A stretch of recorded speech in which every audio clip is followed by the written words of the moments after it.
السلام عليكم ورحمة الله وبركاته، يا رب تكونوا بخير.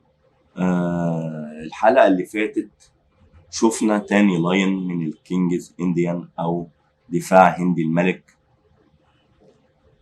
الحلقة دي هنستعرض مذبحة الأحصنة أو اللاين الثالث من الدفاع الهندي، دفاع هندي الملك. وزي ما حضراتكم هتشوفوا التفريع ده بيبقى قصاد الدي 4. الابيض بيلعب دي 4، الاسود نايت اف 6، سي 4 جي 6، نايت سي 3، بيشوب جي 7، اي 4 دي 6، بيشوب اي 2، تبيت،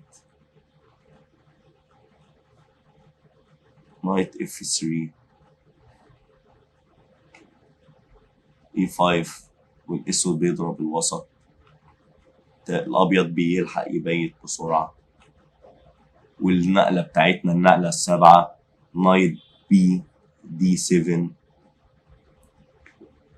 هو الحصان ده بيطلع على خانة الدي 7، بيقول للأبيض لو انت كلت هنا أنا ما عنديش مانع.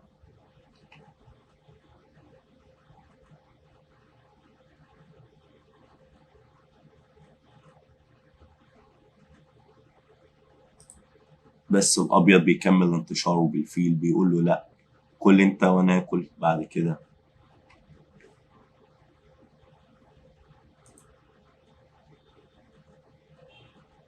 الأسود بياكل إيف دي 4، والأبيض بياكل بالحصان نايت في دي 4. الأسود بينتشر بالرخ بتاعته، رخ اي 8، والأبيض بيكمل الشكل بتاعه بإف 3.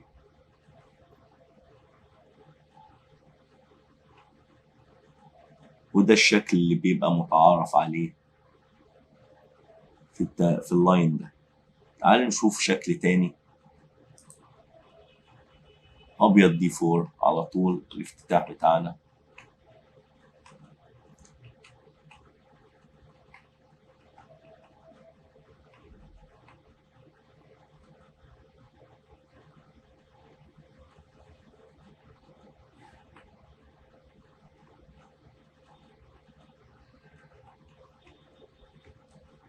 في اللاين ده في النقلة الثامنة الأسود بيلعب سي 6.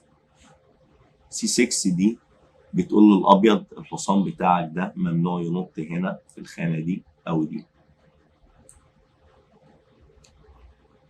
الأبيض بيرد بيقول له طب خلاص أنا هاخد الوسط منك، عاوز تاكل كل. الأسود ما بياكلش طبعا وبيقفل بالسي 5، وبيقول له أنا عاوز الوسط يكون مقفول، واللعب هيبقى على جناح الوزير ده.